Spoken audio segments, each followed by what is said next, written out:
Find our seats, please. We're ready to get going with our afternoon session. It is 1:30.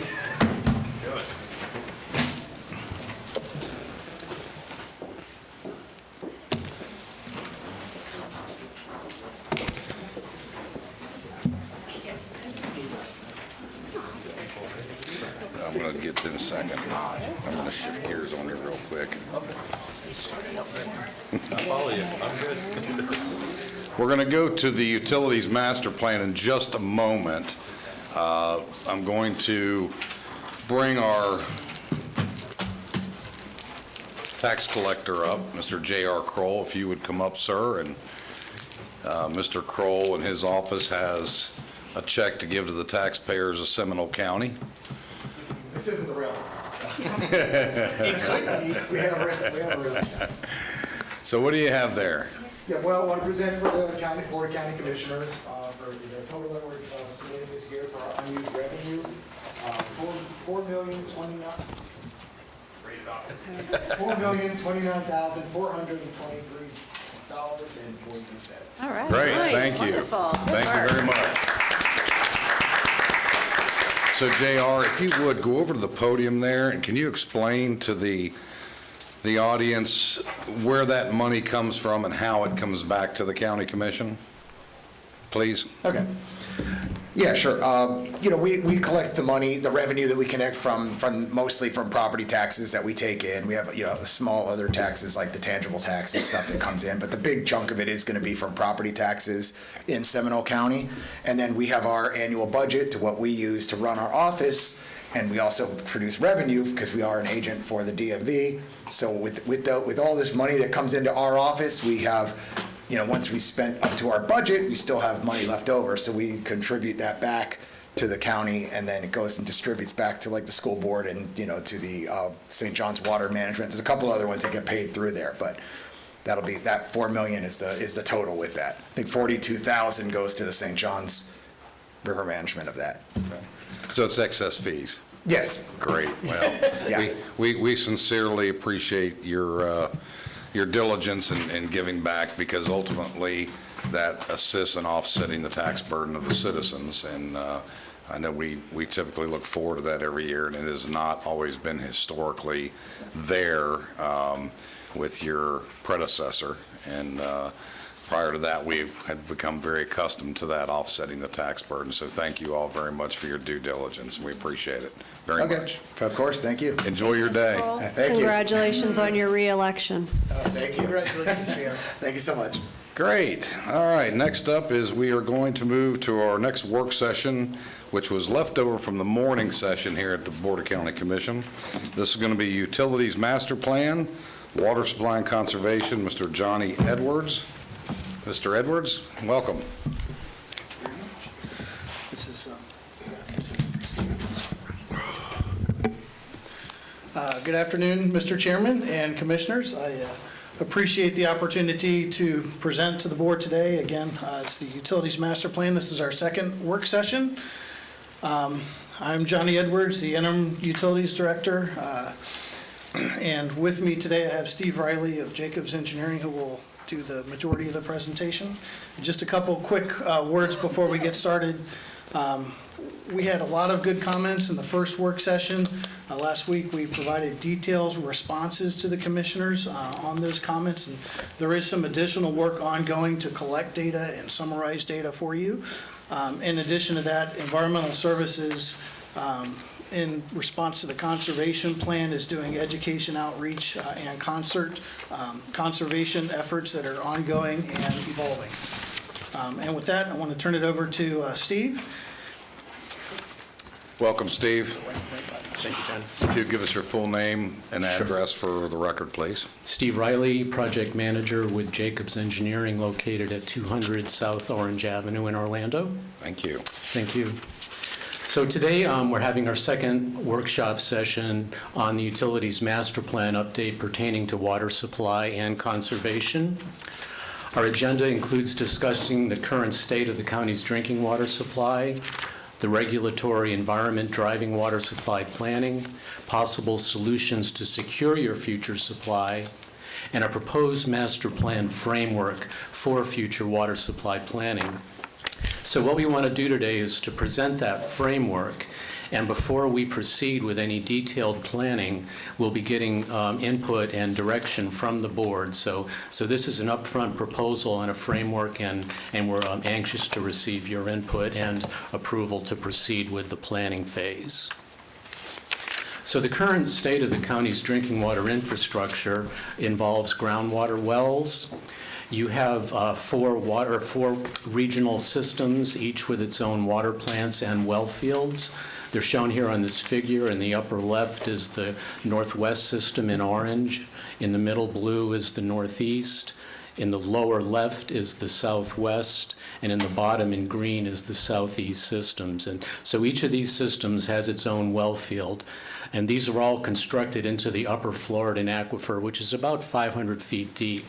And this is the aquifer that, if overpumped, can lead to adverse environmental impacts, not just within the county, but within the entire Central Florida region. Also, FYI, the areas shown in black on this map are called consecutive systems. You don't have treatment plants in these areas, but instead you purchase bulk water service from an adjacent municipality. The current state of the drinking water supply as it relates to quality: the county's wells are in compliance with current drinking water regulations, and the county has an ongoing program for testing and monitoring of water quality from every well. There's also treatment testing that's currently underway to make sure that the water quality produced at your treatment plants remains compliant with future regulations.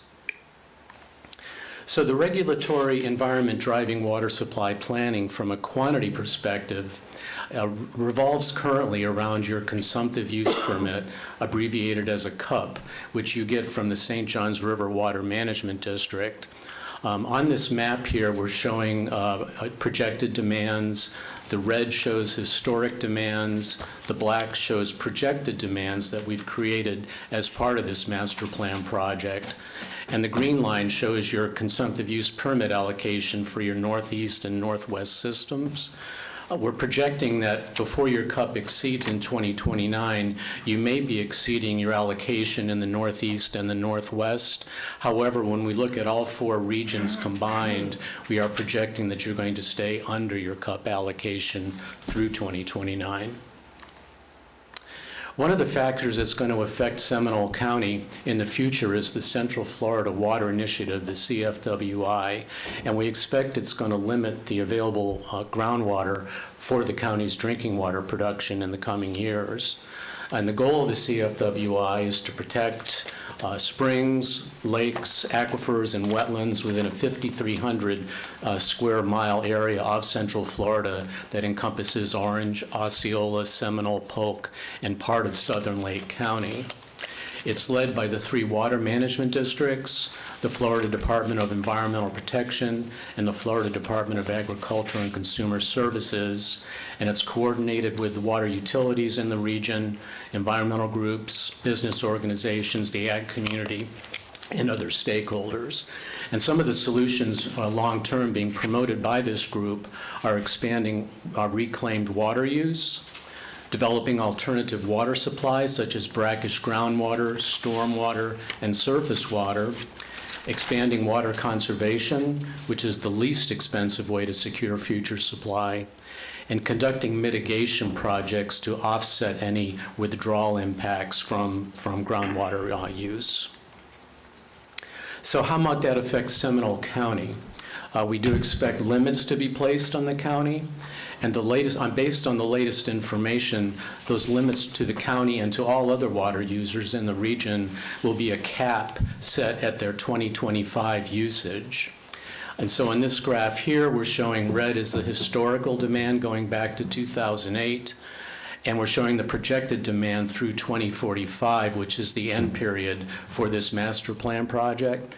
The green line shows the projected cap at 2025 moving ahead, and you can see that 20 years from now we're projecting that if nothing is done in terms of conservation or reclaimed expansion, you're at risk of over pumping your allocation by about 4.2 MGD.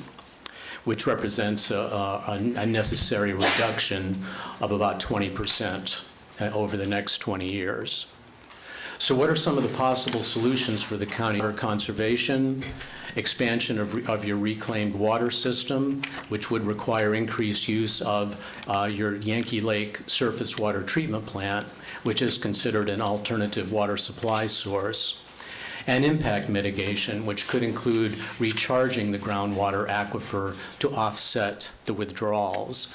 And all of these programs are contained in the county's new holistic water policy.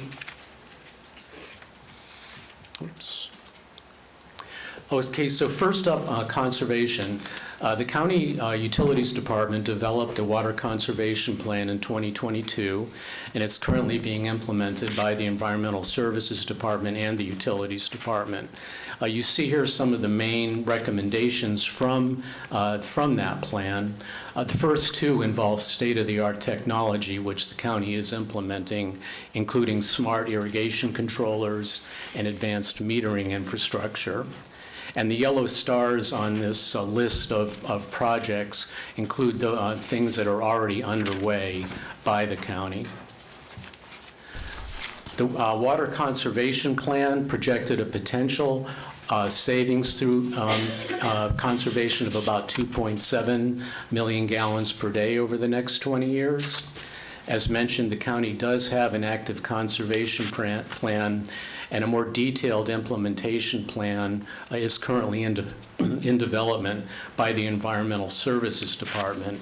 And it is expected that some additional human and financial resources will be required to fully implement it to its full potential. A second solution for the future is reclaimed water expansion. This would involve, instead of customers using drinking water to irrigate their lawn, they can use reclaimed water and thereby save that higher quality groundwater and bring you guys into compliance with the future regs. We project that at least 1 million gallons per day can be saved by expanding reclaimed water. In the Northwest, you have an opportunity to construct reclaim retrofit projects phases 4 and 5. You've already done 1 through 3. And this would involve use of water from the surface water plant to meet that additional demand. That plant is in need of some renewal and replacement work and possible treatment improvements. In the Southeast, you send your wastewater to the City of Orlando Iron Bridge wastewater plant, which is located within Seminole County. And you're entitled to get that water back as part of the service you pay to them in reclaimed water. And right now, the county is not fully utilizing all of that water source. So there's an opportunity to expand the reclaimed piping system in the Southeast using water from that facility to, again, reduce groundwater use. And in the Southwest, if you move forward with septic to sewer conversion projects, consistent with the dig once policy laid out in the holistic water plan, when you have those roads torn up to put in new sewer systems, there's an opportunity to put in reclaimed water mains and take that newly captured wastewater from the sewer system, treat it, and bring it back to irrigate areas within the Southwest. This is a map in the Northwest system showing Reclaim Retrofit Phase 4 in Aliquot Lakes. This has already been designed. It's been on the shelf for a number of years but never built, and we believe it has an opportunity to save about 0.4 million gallons per day, MGD of water. Phase 5 is in the Heathrow subdivision in the Northwest, also has been designed but put on the shelf with the potential to save about 0.4 million gallons per day also here. And in the Southwest, this map shows the very southwest corner of the county, and the dark areas are the areas in Seminole County that may be candidates for septic to sewer conversion. So to bring some of these things back, this is the projection demand that we showed earlier with a need to reduce groundwater use by about 4.2 MGD. If you were able to fully realize the potential in the conservation plan, that would lower that gap to about 1.5 MGD.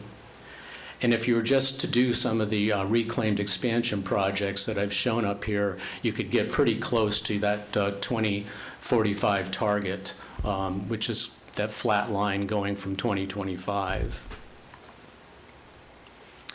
Other possible solutions include well deepening.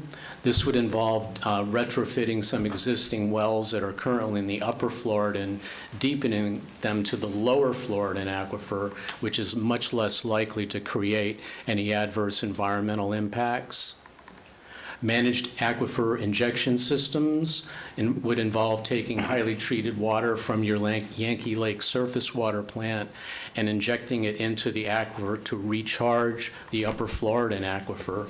That would require testing to determine if it's feasible or not. Water wheeling would involve piping water from areas with excess supply to areas with insufficient supply.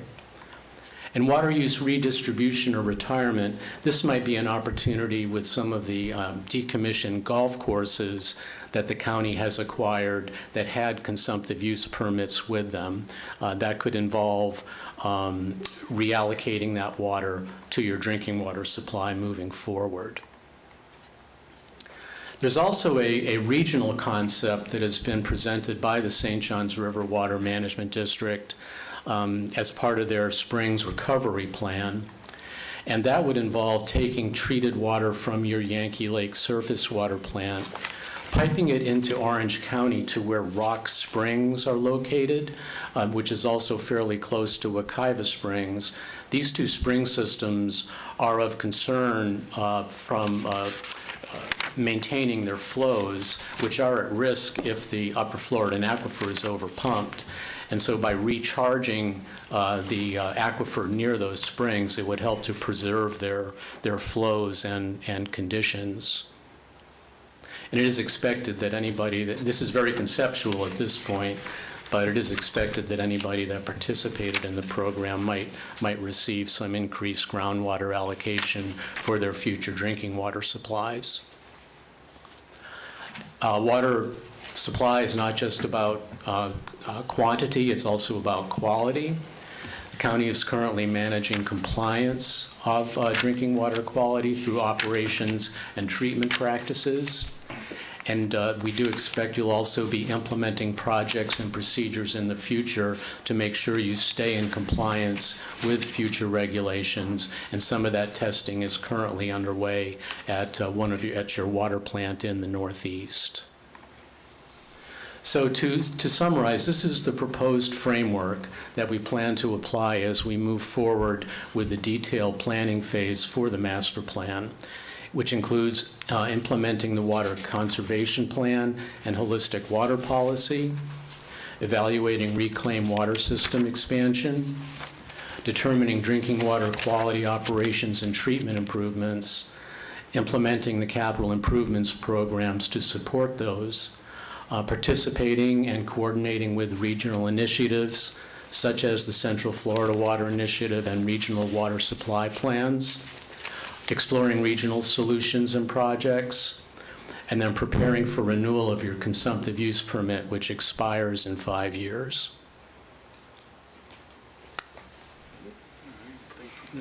As we conclude the presentation, I just wanted to summarize again the work session schedule for the Utilities Master Plan. We had our kickoff in September when we talked about demand projections.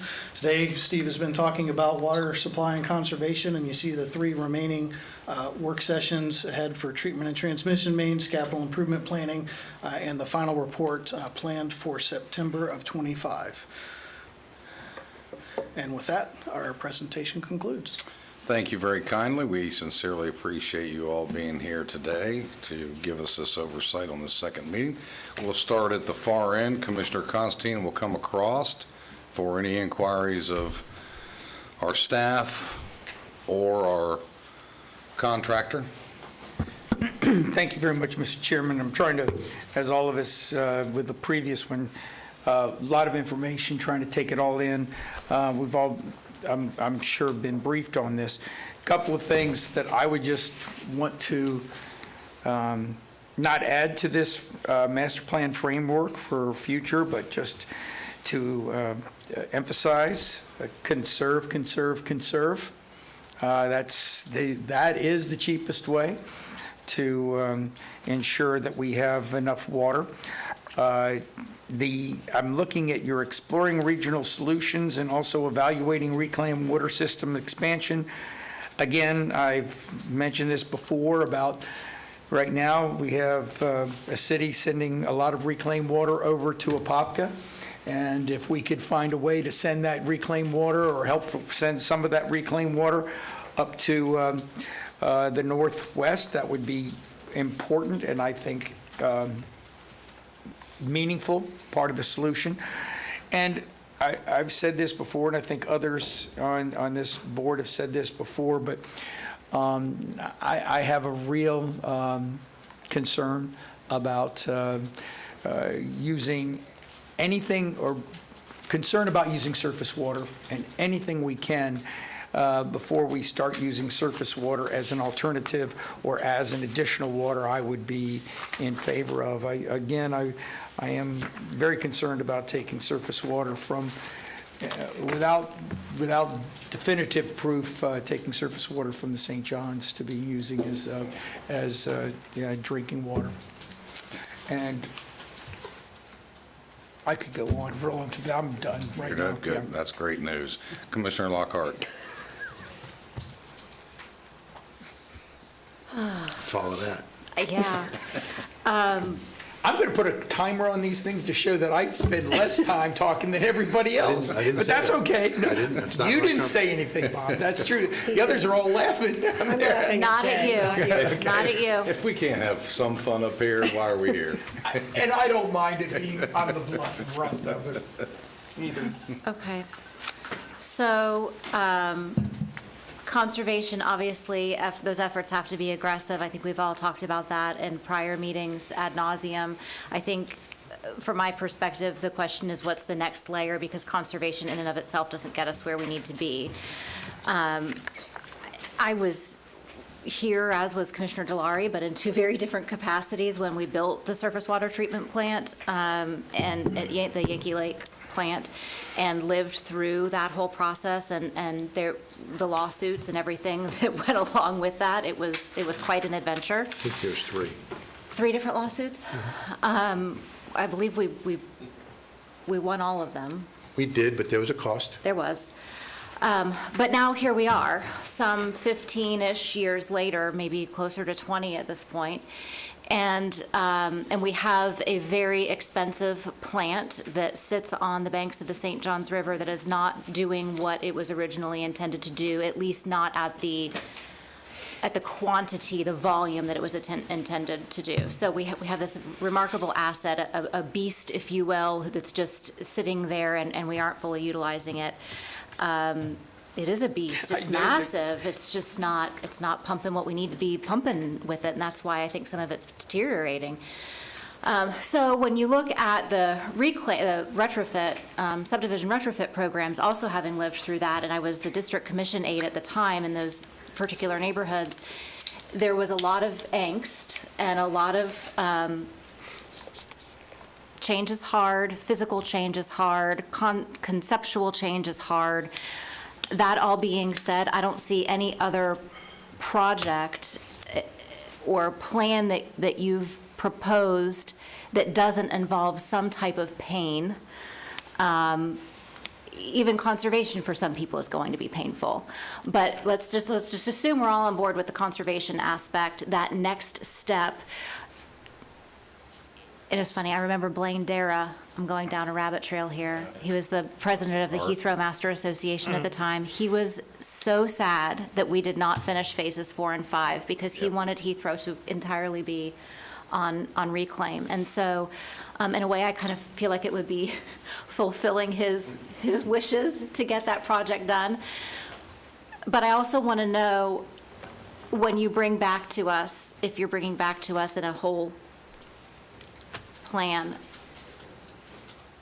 could you rate each option, including the level of pain that will be needed to implement? Because looking at just the benefit is one thing. That's certainly, we need to understand the benefit of it, but what it's going to, the skin in the game to get there financially from a resident, how long neighborhoods will be torn up, all of that I'd like to see on one page to really evaluate that.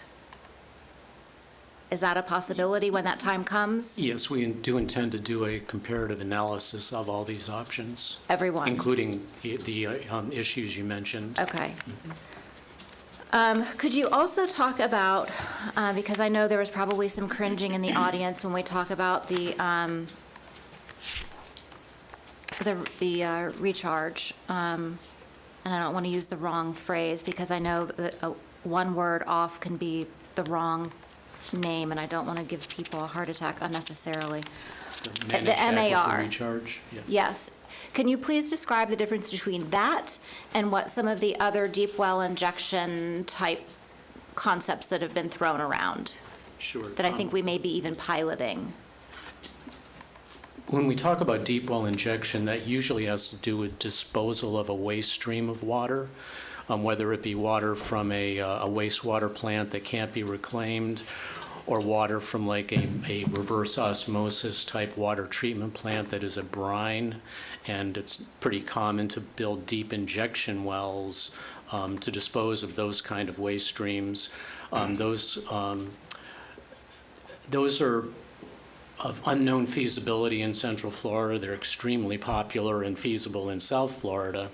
And they typically go down to 3,000 feet or so below the ground level for injection of that waste into a zone that is protected from coming back up into the drinking water supply.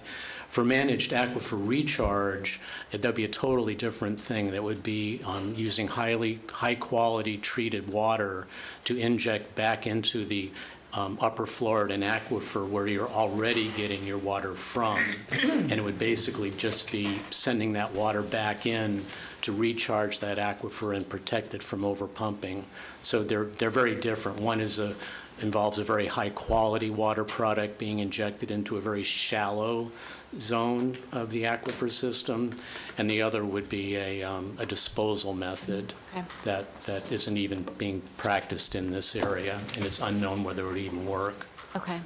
All right, thank you. I'm looking forward to our future work sessions and seeing how the Ben Franklin tea. Thank you. Commissioner Delory? Thank you. First of all, thank you for presenting. We actually had 2 meetings in my office. I want to thank you for both of them. And in one of the meetings, I went through the responses that you've given. Some of them, it's not that I disagree, it's just that I don't think it's fully vetted yet, to all the responses. So I'm looking forward to the continuing of the dialogue and the questions and the answers of the responses. So I'm looking forward to that. I'm not going to go page by page, but I'm going to try to summarize what I think. One of the things I'd like to see is an overall issue regarding overpumping, because when other people surround us overpump, it affects our aquifer because it's one aquifer. And I really think that we need to keep people accountable, because by not doing that, other agencies are going to cause us as much yanks, even though they'll get penalized. We should know what's happening before the state actually does something, so we can make sure that everyone's keeping accountable. One thing I would like to see in here that we talked about is in 2016, they passed Senate Bill 552, which is the protection of the springs. We didn't really discuss that yet, and I'd like to know how that's going to be in the overall master plan, because that's really one of the big things. That's the canary in the mine shaft, the springs. You can actually see what's happening to the groundwater with the flow of the springs and what's coming up from the springs. We talked about injection of surface water into the aquifer. One of my concerns, I share Commissioner Constantine's concerns as well with that, but, you know, with some of the forever chemicals that are there already, I want to make sure that we're not affecting those forever chemicals. And I don't know how you do that, but you're going to have to be the engineer that shows us how that will make sure that the doesn't happen, because as we have in the past, we've been sued by several people, and that's not someplace I'd rather go just yet.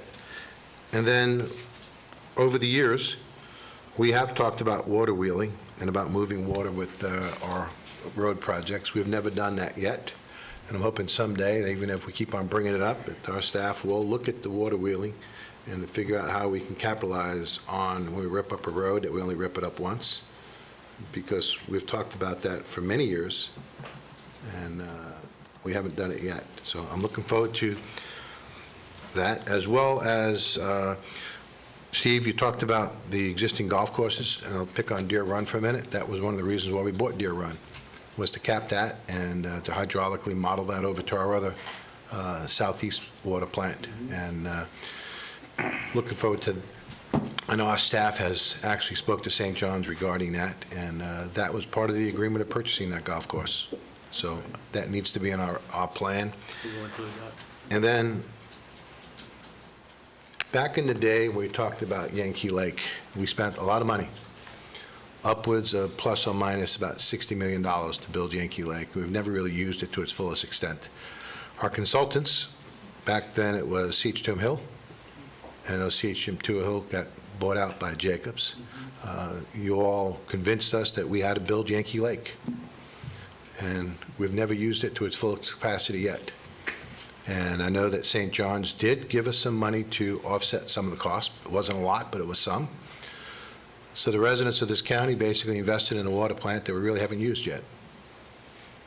And I have some angst with that. And I just want to make sure that what we are recommending, that it is feasible, and we are using it to its fullest capability. And then we purchased that, and we built that plant, not using it to its fullest capacity. And now we have to go back and renovate it because we haven't been using it. I'm not convinced yet we need to do that. It may be best just to decommission the whole plant. We do have a structure that's there for 55 million gallons per day. We're only using, I think it's 5.5 million gallons per day of our permit, which we're not even scratching that surface yet. And I still remember Matt Alvarez in the background telling us what we had to build, and it's going to be the future, and that St. John's was keeping everybody accountable for it. And then in 2013, when everyone was supposed to reduce their cup, St. John's basically said, or the state, whoever it was, that we didn't need to do that, and made it a little bit easier. And now we're here in 2024 that we spent a lot of money, and it's now been a number of years after 2013, because that was the original deadline, that was still going to generate another deadline.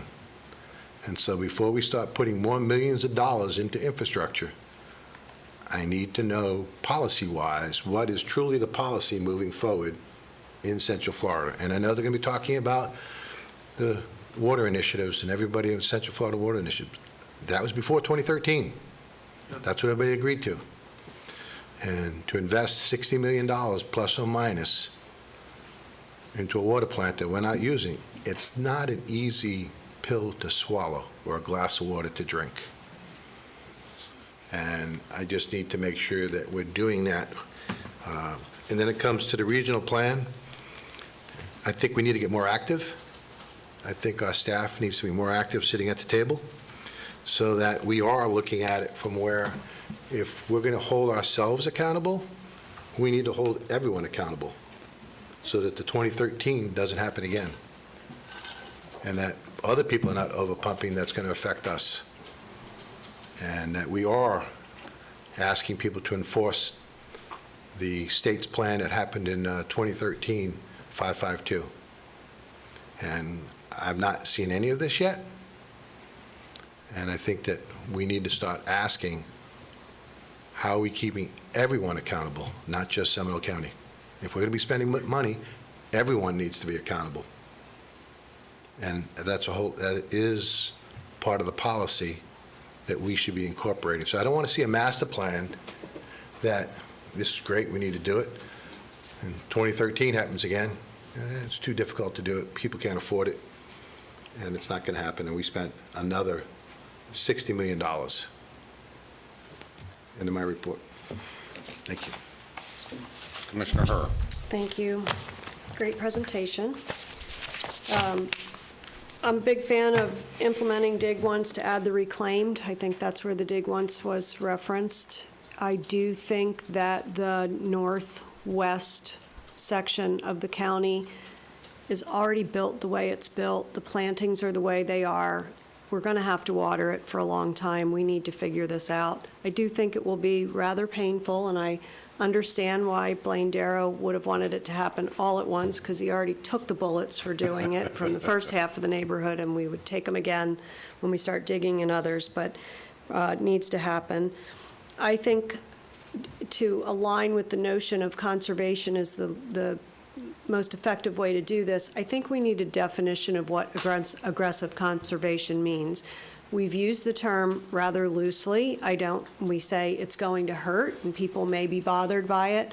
I will confess to you that I don't know what that means to me as a house owner. Does that mean I can't get the shampoo out of my hair? Does that mean I can't run the washer if I don't have one of the new fancy dancy ones? Does that mean, we need some definition around that as we're having these discussions so that we all understand what we're driving to. I would also say that if we're going to go down the conservation path, and it is the least expensive thing, then we ought to be budgeting for education, because what we do now is dancing around education. Staff does a wonderful job of creating material, but we're not out there with TV ads. We're not out there meaningfully educating the population. We're not educating the kids in the schools. We're not. But it takes money and staff. So if that's the path we need to be on, part of the plan needs to be how do we execute that? Because we seem to fall short at execution more often than not. I believe that when we bought these golf courses, it was presumed that we would reallocate the cup, so we ought to be taking the steps to do that now. I don't need to wait for the plan to do that. And with regard to Yankee Lake, I can't fathom this county just 20 years ago, which is not a long time, spending $60 million, and then us deciding that we're just not going to go forward with it. I don't know why we never used it. I can't race to the bottom. I would rather lead by example and us be the county that everybody else is looking at in how we're doing this and how we're ahead of the game in terms of using less and being under the cup, as opposed to saying, if everybody else is not doing it, let's not do it either. I don't think that's what you were saying, but It's not what I said. I don't want to be in a position where we're not leading by example. So I would like to understand what we can do with Yankee Lake and what it will cost us, because $60 million 20 years ago is probably 2.5 times to 3 times that now. And we're talking about maybe not proceeding with it. Carlton Henley's still alive. He'd be crazed if he heard this conversation. So I would like to think about that just a little bit differently. Okay. Thank you, Commissioner Herr. There was a statement made in your early presentation about future regulation compliance. So explain to me how we are future regulation compliant if we don't know what that future regulation is. One of the biggest things on the horizon is the PFAS regulations, which go into effect in 2027 and 2029. And currently, you are doing a pilot test right now at your Country Club water plant in the Northeast to determine if some of the technologies that you currently have at your water plant will be able to remove that PFAS to within regulatory requirements. That's the big one that's looming out there. Okay, because I get concerned when we're telling the public we're future compliant for just any regulation, because that's left up to people that are north of here to come up with those, in different agencies that may come up with different standards that we will have to shift gears and adhere to, not knowing what they're ever going to be. The 2036 map, it looks like around 2036 is the timeline if we deploy what's suggested to be deployed, at least in this portion of the study thus far, is when we will be right there running parallel with what the cup can handle.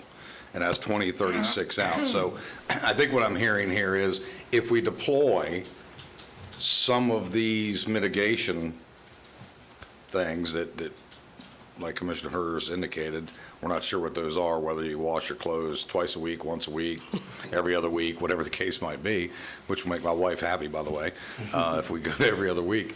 But the reality being is, at that juncture, we've deployed, at least at this time, everything we think we are able to deploy. So what do we do from 2036 on? And I think, and I don't need the answer right now, but on the next visit, I'd like to understand what are the next steps beyond 2036? Because what I'm seeing is if we deploy what's recommended now, then we'll be good to 2036 instead of 2029.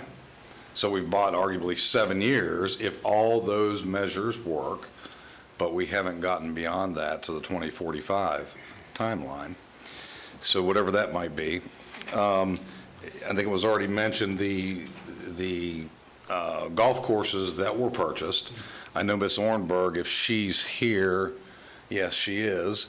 Prior to those purchases, I know she looked in and had conversation about the cups that came with those golf courses and how they could or may or may not be able to be transferred over to us.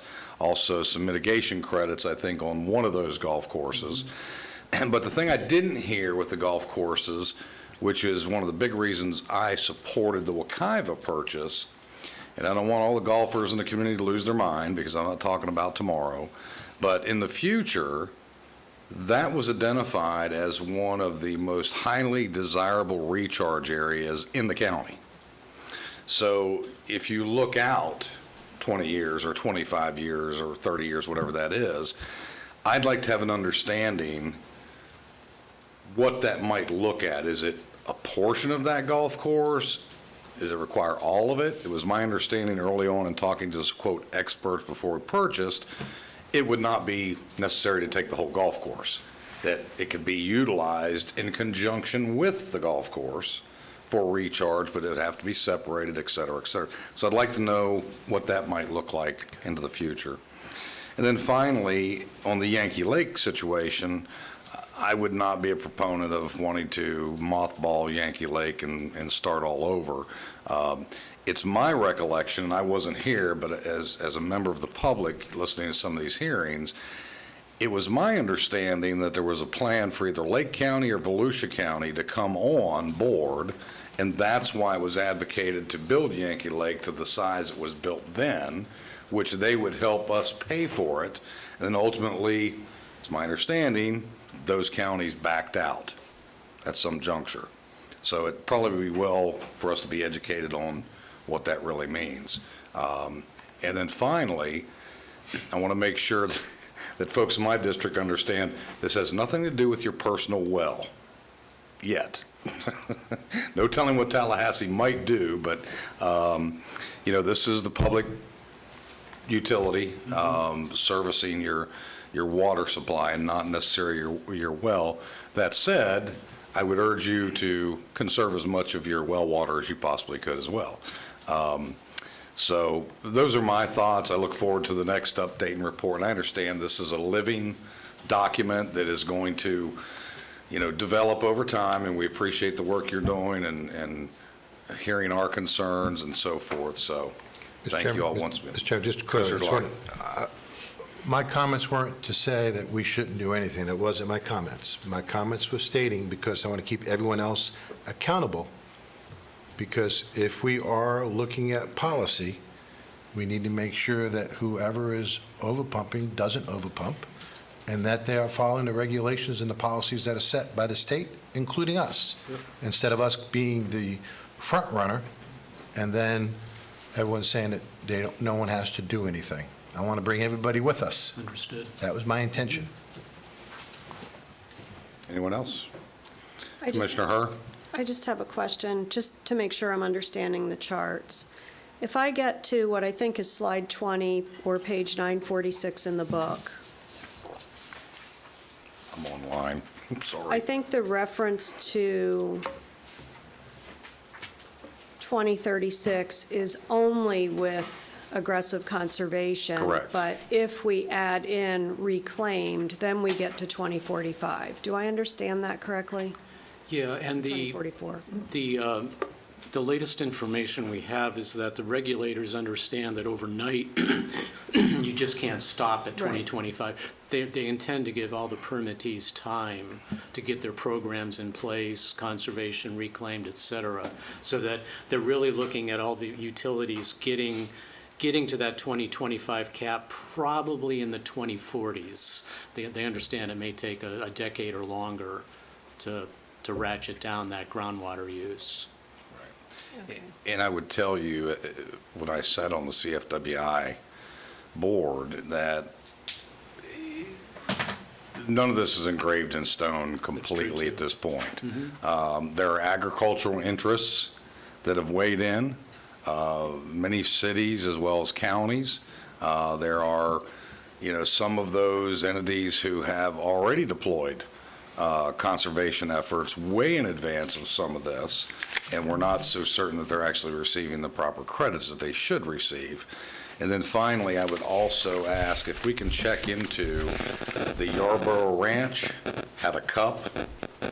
We should explore how we can possibly transfer that, albeit the state purchased it, but the county was a co-applicant and facilitated making that happen.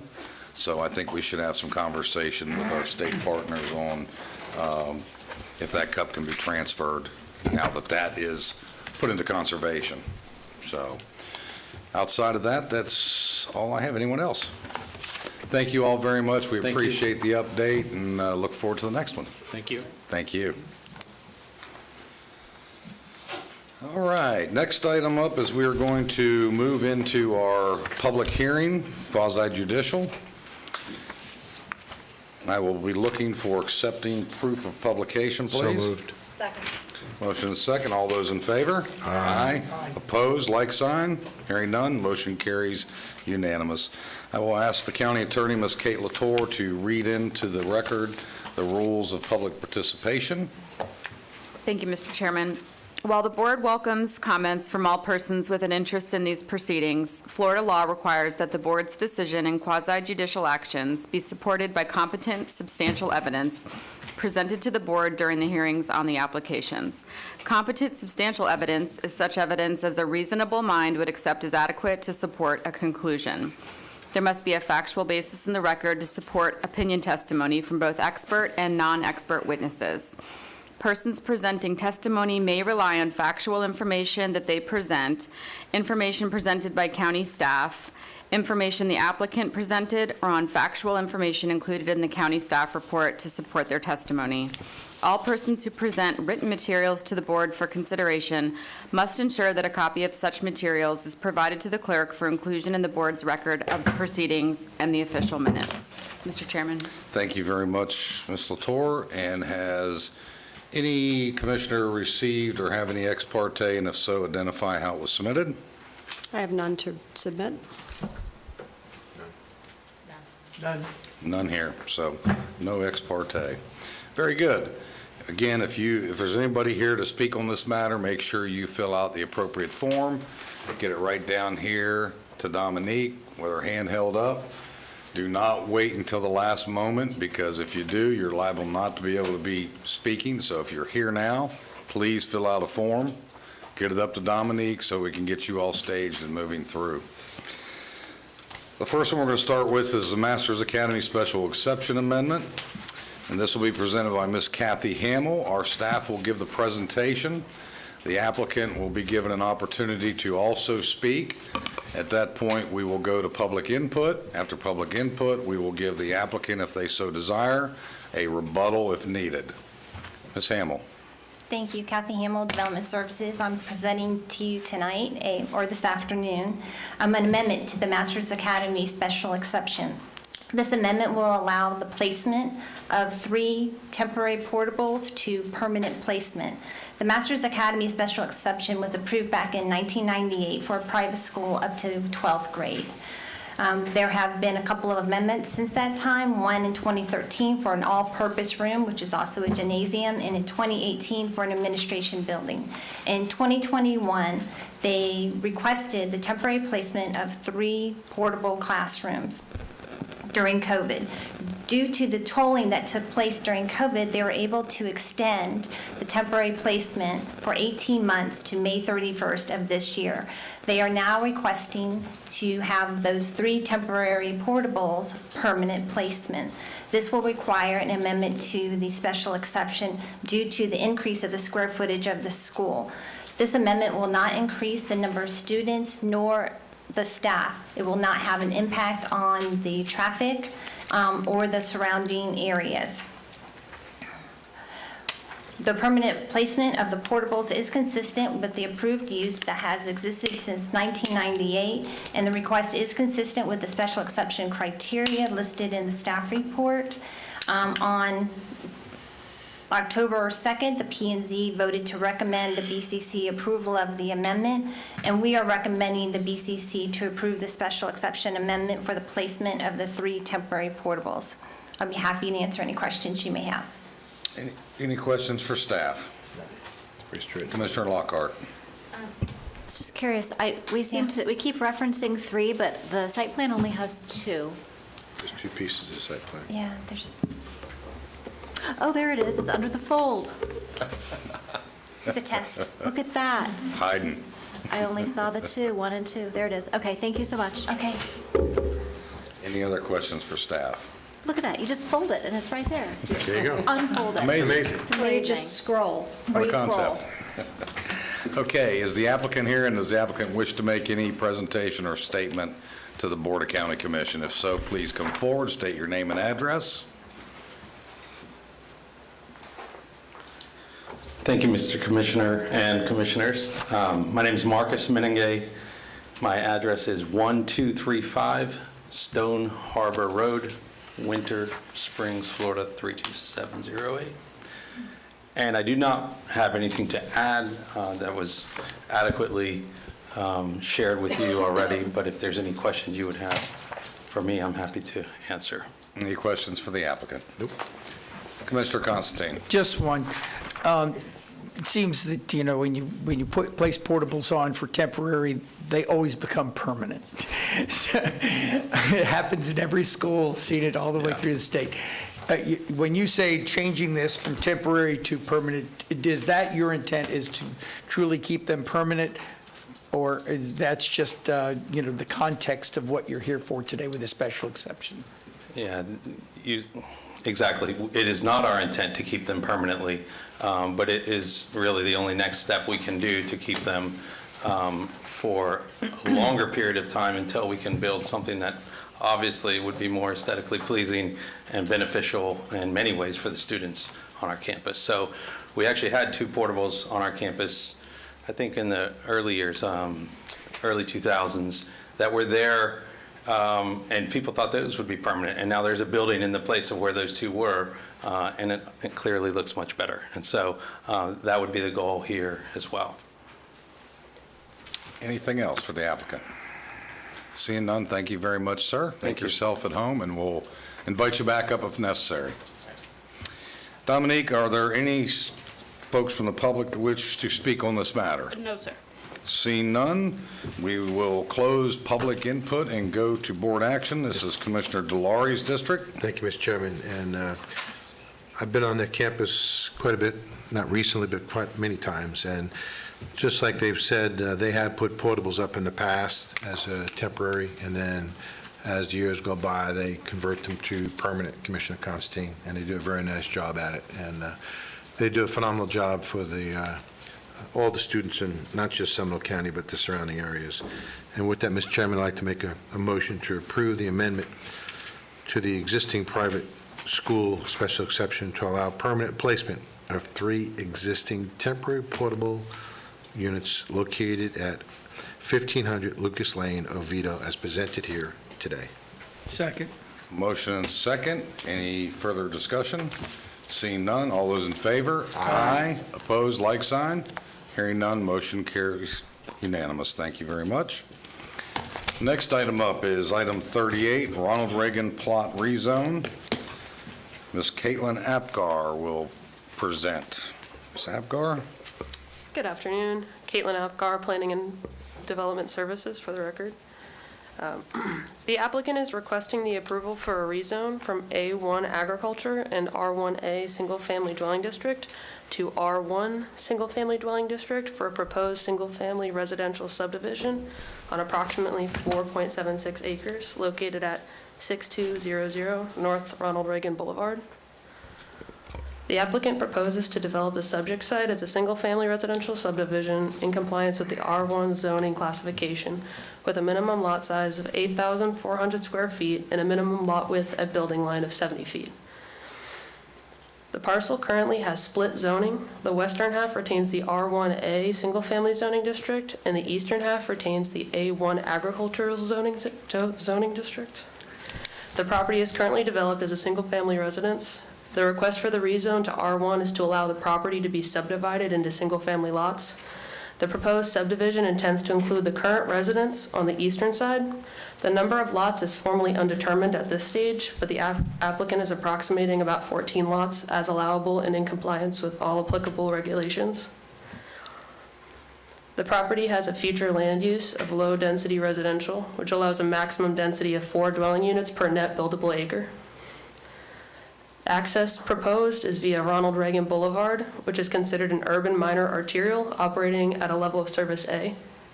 There is an existing sidewalk along Ronald Reagan Boulevard.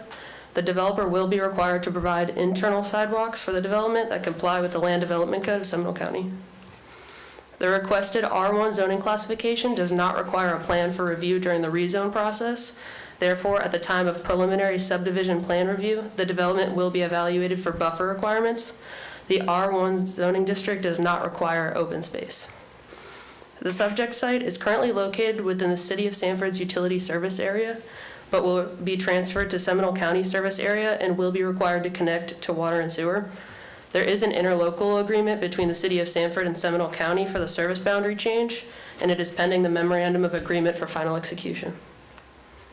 In compliance with Seminole County Land Development Code, Section 30.3.5, Community Meeting Procedures, the applicant conducted a community meeting on July 8th, 2024. Staff finds the request to be consistent with the Seminole County Comprehensive Plan and compatible with the trend of development in the area. The standard dimensional requirements within the R1 zoning district provide a transition between similar lot sizes to the west and larger parcels to the east. An additional note, staff did receive an email in opposition. This is included in your agenda packet for your reference.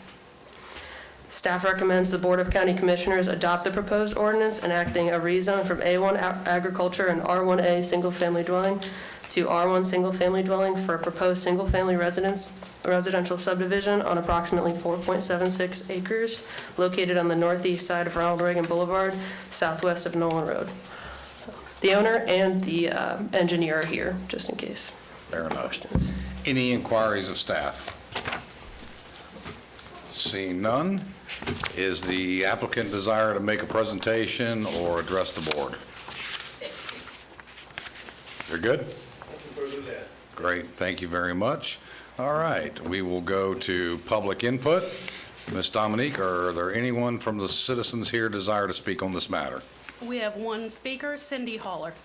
Okay, welcome, Ms. Holler, and I would remind you, keep this specific to this development, and we're not talking about what's happening somewhere else in the county, but specific to this unit. So please go ahead. So good afternoon, Cindy Holler, my address is on the record. So I was bouncing around the agenda Ms. last Holler, night. if you'll just state your address, we'd appreciate it. 1731 Beacon Drive, Sanford. Thank you. So anyway, I was bouncing around the agenda last night, and I was reading some of the community letters and some of the concerns about flooding. And I would ask if the developer would consider putting forth a bond to ensure no flooding for 5 years, just to protect those citizens. And that's what I wanted to add. Thank you. Thank you, Ms. Holler. Applicant wish to have a rebuttal to anything that was said. Please come forward. Yes, hello. My name is Vincent Peluso. My company is American Engineering and Surveying. I'm a registered licensed professional engineer in the state of Florida. And your address? And my address is 4224 Newton Hall Drive, Orlando, Florida, 32826. We have had a great experience working with the county. We have looked at the issue of the drainage. There is an existing drainage easement. We're going to have to accommodate all existing flows onto the property as normal county and St. Johns River Water Management District standards require, and we cannot exceed any flow off the property beyond the existing flows that are currently historically there. So that is all going to be very carefully looked at and reviewed by staff and reviewed by the St. John. So I can guarantee that there will not be any flooding that will be caused by our development. Thank you. Okay. Thank you. All right, we will close public comment and go to board action. This is my district, so I will move for a motion to rezone from A1 agricultural and R1A single-family dwelling to R1 single-family dwelling for a proposed single-family residential subdivision on approximately 4.76 acres located on the north side of Ronald Reagan Boulevard, southwest of Nolan Road. Second. Motion and second. Any further discussion? Commissioner Lockhart. I would just like to say to, is it Mr. Peluso? Yes. I'm very familiar with this property from when it was owned by the Fortakuses and the Bradbury feud that was going on. And so to hear you say that you will be committing to handling the stormwater the way that you are, I think you will be improving immensely over what had happened there many, many years ago, and that is a long-standing historical drama that you are stepping in and helping to fix. So thank you. Yeah, there's an existing drainage easement, and all flows into that easement will be accommodated, either rerouted around the edge of the property or dealt with expanding our pond on our property, whatever is required by the code. So there will not be any backup, any blocking, any extra flow. Everything will be modeled and accounted for and permitted. Thank you. When it comes to the flooding. Anything else from anyone else? All those in favor? Aye. Opposed, like sign? Seeing none, carries unanimous. Thank you all very much. Thank you very much. Next, we'll go to the county attorney's report.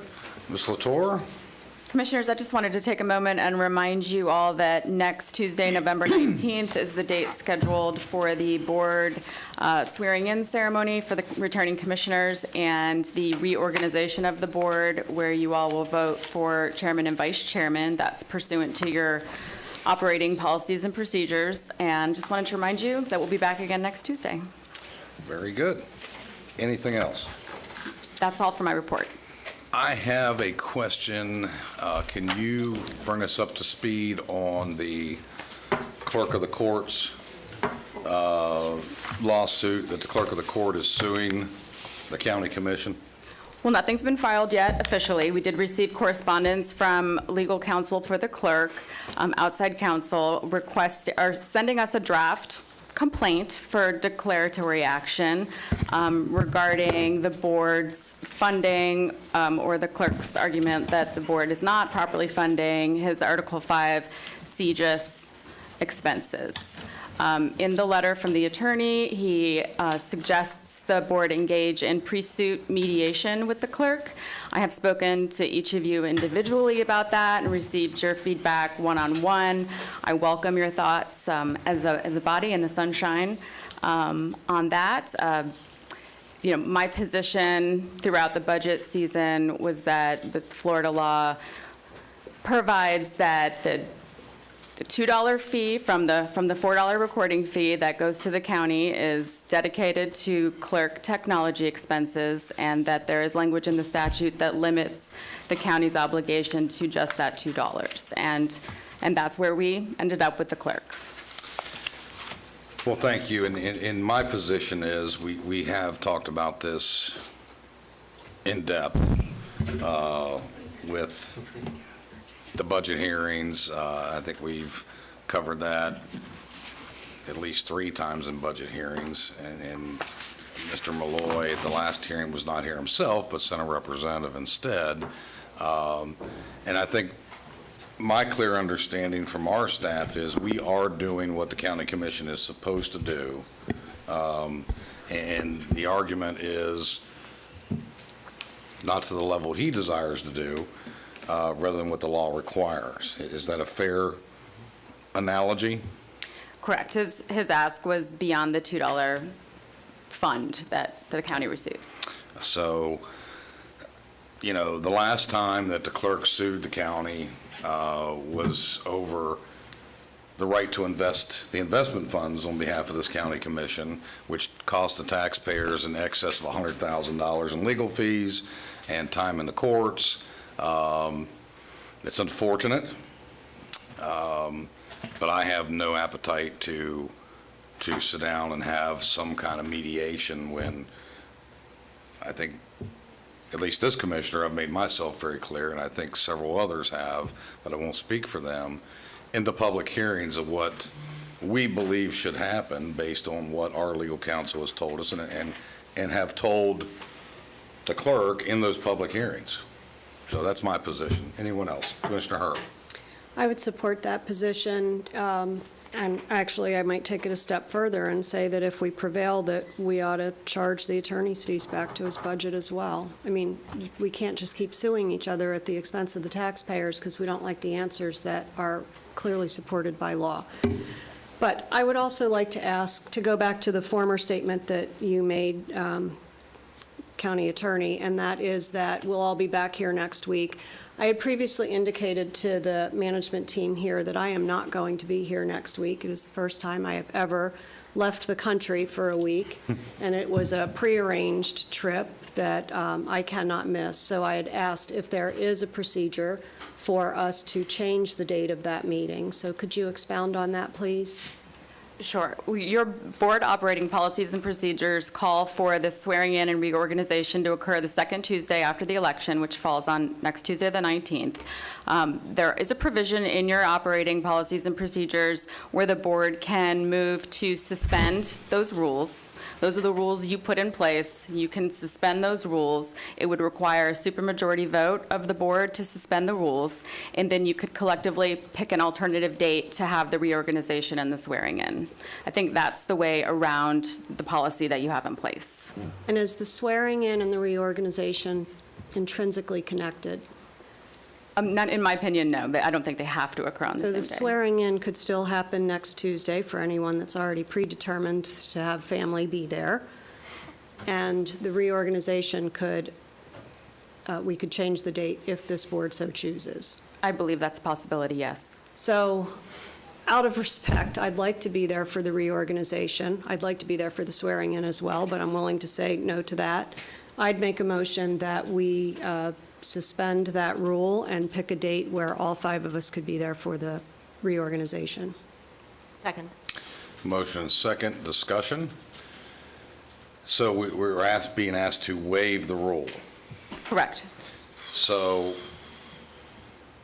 on the surface, I don't necessarily have a problem with that, except I asked for the rule to be waived on behalf of a citizen 2 meetings ago that arguably, on its face, does not look well, that we would suspend the rule on behalf of us versus a resident and citizen who has a problem with what's moving through with staff, and all they were asking for was us to waive the rule to fast track it to us. So with that On said. this topic? No, What are we talking no, about? on a different topic. Commissioner, that wasn't suspending a rule, that was in our code. Correct. So that's And this different. is in the board's code, is it not? This is part of the board's operating procedures, which is adopted into the administrative regulations of the county. Correct. Right. And Commissioner Lockhart, yes, the provision you referenced a few meetings ago was regarding a code provision. We do not have, or you do not have the same authority to Process. suspend code provisions unless you revise the code. Okay. So one was doable and one isn't doable, one was not doable and one is doable, according to our own provisions. Yes. Okay. Fair enough. Okay. Further discussion? I just think just out of collegiality, it makes sense. We would want all of us to be here, no matter which one of us would be missing to do a reorganization. we wanted to have a full board here for selecting the county manager and the county attorney. I think we'd want the full board here to select who's going to serve as chair for next year. Of course, certainly. Okay. All those in favor signal aye. Aye. Aye. Like, or, yeah. Those not in favor, like sign. Approved. Thank you. For the reorg. For the reorg. Correct. Okay, so that's suspend your rules for the purposes of the reorg, so I would suggest you all entertain discussing a new date. I don't know if you want to do that here. Can we just do it on the 3rd? I could just Simply do it at the next meeting. The next meeting following this one, the board meeting, is on December the 10th. 10th. That will be our next. Point of order. Just be careful when we pick a new date because of signature authority. The signature authority could be an issue. It has been in the past because we did change the date at one point, and the chairman has to sign certain documents. That had to do with I understand that. I just want to make sure that. going the opposite way, too soon versus not statutorily. I I just. think the current chairman would remain chairman until a new chairman was As long as selected. whoever is the chair today has signature authority until we have a new chair. Agreed. Okay, just want to make sure. Correct. So, if I can, Certainly. it seems then to make sense if we're doing that. Would there be anything that would harm anybody's position, mine being one, in swearing in, to just do them both at the same day and postpone that also? Again, Commissioner can't make it on that one. Unless there is something by law that says we have to be sworn in and we are jeopardizing our own election process, I have no problem in putting both of them at the same time. I have several people flying in. Okay, then that's fine. I did not want to harm anybody's opportunity. I know that my mother wants to make it, and she's going to try to get out of her bed to do it. So whatever the case may be, I'm happy, and I would never want to harm that, Commissioner Delory. So, okay, that was my only question. So, last so the question, agreement would one more be- question. Do we have to be sworn in? I've looked into this, and since you're all incumbents, I think it's more of a ceremonial practice right now. If there were a new commissioner coming on to the board, it would have to be done on that day, on the 19th, but we're not in that I'm not position. suggesting for anyone else other than if you two do it all on the same day and it's only me, I may just bypass it. I'm not the ceremonial type. I skipped the whole wedding. Got married at the courthouse on lunch hour. 7-Eleven for the reception, so I could do that all over again for this. We can all 7-Eleven up for the reception. My swearing in at the 7-Eleven parking lot. Okay, anything else on that? But it was a nice 7-Eleven, wasn't it? It was the 7-Eleven in downtown Sanford, and it was a six-pack of Busch. For the record. Do it all again. Oh, Lord. So was there a motion for the 10th to be the reorg, or was that just discussed? You mean the first meeting? There wasn't a motion. You just want to do it the next. I don't think we need to make a motion, but if you need a motion, I'll make a motion to, the reorg will be on December 10th during the normal Second. BCC meeting. Be the Motion first second. order of Just business? at the end of the meeting, correct? Yeah, like we We used to do that years I ago. just want to make sure it's at the end of the That's meeting. fine. We decided to do easier at that the again. end. Okay. Oh, It needs to be at the end of the meeting because all of your documents will have Right. the current chairman's Yep. name on them. I said, end of the meeting. Charity for the win. all those in favor? Aye. Opposed, like sign, seeing none, carries unanimous. I'm sorry, who seconded moving to the 10th? Thank you. Good? Chairman, Yep, thank you. Yes. we took a detour. Yeah, I know. Okay. So Wanted to the circle back clerk. to the clerk discussion just to get direction from the board before we end that discussion, before we move on. So what is the flavor? Commissioner I will Hur's just- weighed in, I've weighed Yeah, in. I'll just tell you what I shared with the attorney in our one-on-one conversation. You know, I feel like mediation under normal circumstances is a reasonable next step, but we have tried multiple times through staff and through other communication to try to see eye to eye on this, and it's not happening. So I just as soon go ahead and move to the next step, and if we're ordered to mediate, then, you know, that's what we have to do, but I'd rather just cut to the chase. Commissioner Constantine. Being part of the previous wars, which I thought was a waste of time, and we ended up doing exactly what, was intended to be done. I'm a little disappointed in the clerk doing this again. I actually asked the staff if we can hold the 86,000 or whatever it was that we had on the previous budget for this until we have worked that out, that we gave him today in consent order, or consent agenda. But I don't see any, I think we all know where we stand, which was we are united on this. We are doing, in our opinion, the right thing. Our, whether it be our budget folks, our county manager, our county attorney have all said we're doing the right thing. So, if we're required to do a mediation, great, but I don't see where it's going to change anything unless the clerk changes. Okay. Thank you. Good direction? Understood. Yep, thank you. You're good? I am. Perfect. Anything else? That's it, thank you. Thank you. All right, next up is going to be the county manager report. Mr. Chairman and Commissioners, just a couple items. I'll have Mr. Durer, Parks and Recreation Director, just give an update on Seminole Forever for a few minutes and a few appointments, and then I just have one other thing. Okay, so we're going to move to a presentation. The Seminole Forever ARC update, Mr. Rick Durr. Mr. Durr. Good afternoon, Commissioners. For the record, Rick Durr, Director, Parks and Recreation Department. And this afternoon, we'll give you a brief overview of the activity of the Seminole Forever program and the appointed ARC process. And I'll get to that acronym in just a moment. But it'll generally follow this outline. Basically, it's a pretty short presentation for you. But I wanted to give everybody an opportunity to get an idea of what the ARC has been doing since they were appointed by you on the November 14th, 2023 meeting. So these 7 members were appointed from all different walks of life, residents within Seminole County, and they have come together as a group, worked to appoint Dr. Jay Exum as their chair. And since that time, they've been working with a core group of staff from both the Parks and Recreation Department, our Natural Lands Division, working with the County Attorney's Office, and a cast of thousands to be able to bring this for you here today.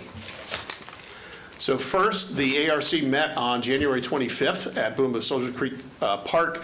They've been meeting once a month. These are publicly noticed meetings. They usually last for several hours. And then basically they set the schedule for the entire year with the notion that we needed to be able to advance the first 2 things on the list after the adoption of the ordinance that was done at the end of last year, of both developing an application that would be available to the public, as well as developing a criteria for how to evaluate potential acquisition projects moving forward. Now, this was not done in a bubble. We tried to learn from lots of different other programs that are out there throughout the state, including Florida Forever and a number of other counties who have been involved with something similar. But the idea was that we needed to understand sort of the latest thinking on a number of these other projects and hopefully learn from other folks as well.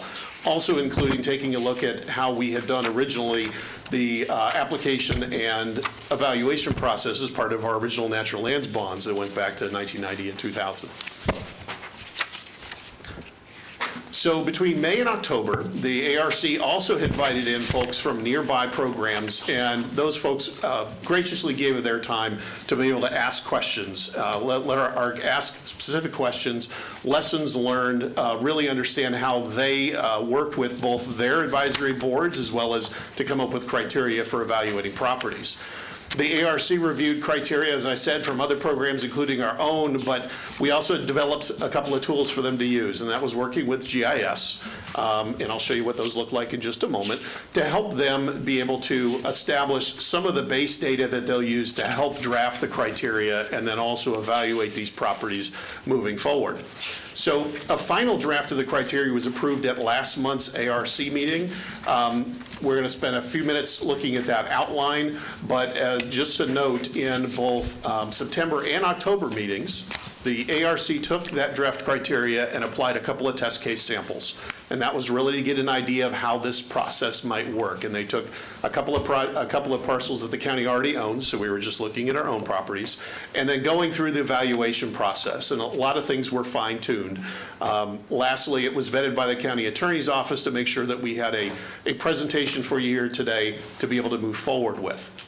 So some of those tools that were developed using existing GIS layers and pulled into our GIS system was then made available to the ARC members. It includes the Florida Natural Areas Inventory Rare Habitats map. So again, it's additional detailed data showing exactly what's on the ground here in Seminole County. And then from this, they'd be able to take individual parcels that would come in via the application process and be able to locate exactly what some of those different habitats are, parcel by parcel. They also took the information, the very latest information from the state on the Florida Ecological Greenway and that entire network, as well as a full accounting of everything that everybody owns here in Seminole County. So whether it's a state agency, Audubon, the federal government, you name it, have a full accounting of all of those properties going forward and make them part of that toolkit for the ARC. The general overview of the criteria follows almost to the word the ordinance that was developed and approved by the BCC back in August of last year that really set the structure of the program. And it's mainly organized around 5 main topics, if you will, and I've bolded those areas up front that really summarize each of these criteria, and there are multiple ways to evaluate under each of these. Number 1, the vulnerability, the diversity of species. Number 2, connectedness to other conservation lands. Number 3, potential uses for both passive recreation or environmental education, and those were things that were within, and that delineation was within the ordinance as well. And then lastly, the importance of water, which you just spent some time reviewing the master plan as well, and really understanding how a potential acquisition could provide opportunities for either groundwater recharge, protecting our water supply, as well as flood protection moving forward. Lastly, there was a set of criteria that were sort of the others, or other items to consider as we move through this, some of which are rooted in the ordinance. Others are lessons learned as part of other folks taking a look at these kinds of things, and they include the following 5 items on this list. Again, these are sort of sidebar conversations that say if some of these special considerations do come up as part of the evaluation process, that we'd be able to quantify what those things look like and be able to provide good information coming back as part of an overall analysis or scoring. So that brings us all the way up till today. Really what we'd like to be able to do, and this is why we're bringing this forward to you, is we'd like to be able to go live with the process. So there's been a lot of work that's been done behind the scenes, and it's about time that we'd like to go ahead and line up this calendar with the ARC, as well as the development of next fiscal year's budget, so that we can go live, begin to take in anyone who has expressed interest in the program. And for the record, we've been contacted by about 9 different parties over the last year that have said, when you're about to go live, let us know. We'd like to be able to take a more detailed look at the process and potentially fill out an application. So staff will be able to reach out to those folks once we do go live, and this will be something that will be posted up on our website in a downloadable application form, and then be able to submit to the county. Then to work with the ARC and have staff work with the ARC to then evaluate those applications based upon the draft criteria that the ARC has come up with at this particular point. As of note, bullet number 4, this was something that was just recently brought up about over the last month or so, called the Mark Sand Conservation Planning Tool. This is a discussion that we've been having with the East Central Florida Regional Planning Council and Stetson University. I was waiting. There we go. And as that tool is being evaluated, this could also be a helpful use to the ARC to help go into a deeper dive into really being able to detail the possibilities of each potential acquisition for anything from floodplain mitigation to groundwater recharge, you name it, to be able to help this board prioritize any acquisitions going forward into the future. So that particular evaluation can happen parallel to what the ARC is working on right now and will be working on over the next year. So to bring all of this home, We've got an application that we'd like you to be able to allow us to move forward with and going live. We've got the criteria that has been tested and used by the Seminole Forever ARC. We'd like to be able to move forward with that. And then last but not least, as we were putting this together, we noticed a year ago, we had some folks, in order to stagger the terms, so we wouldn't have an ARC board completely devoid of appointees at any given time. These 4 members were appointed to a 1-year term, and their 1 year is expiring. So at that point, we would need at least by the December board meeting, either a motion to either appoint or reappoint those particular members or anyone else you'd like to see on the ARC moving forward. So that being said, that is the conclusion of my presentation. I'll be happy to answer any questions you have. Thank you, Mr. Durr. Any inquiries, Mr. Durr? Mr. Constantine, then Commissioner Delory. Well, I just wanted to congratulate you and the board, ARC, on such a complete criteria analysis. It looks great. I'm looking forward to you turning it on live and seeing what happens. We did talk, it's not just people that come in and want to sell their own property. Anybody can present any property, but it's always helpful when they're willing sellers. Absolutely. So that is wonderful. And the only other question I wanted to ask the attorney or my fellow commissioners, since one of the requests was the appointment or reappointment, if I don't have any problem right now appointing my person, if everybody feels comfortable with the ones, and I know they've all been working really hard, at the end of our discussion, I'd make the motion to approve the members for another 2-year term. Okay. Commissioner Delory. Thank you. First of all, I would like to also echo Commissioner Constantine's comments about you and the board did a phenomenal job. I know there's a lot of hard work put into it, as well as the citizens that presented to you. I do agree with Commissioner Constantine that I have no problem reappointing my person as well. So if it's appropriate, I have no problem with Commissioner Constantine making a motion for all 3 of them, if we all agree. And the only question I have is that in the outline, I just want to make sure that there's something there about outside agencies as partners.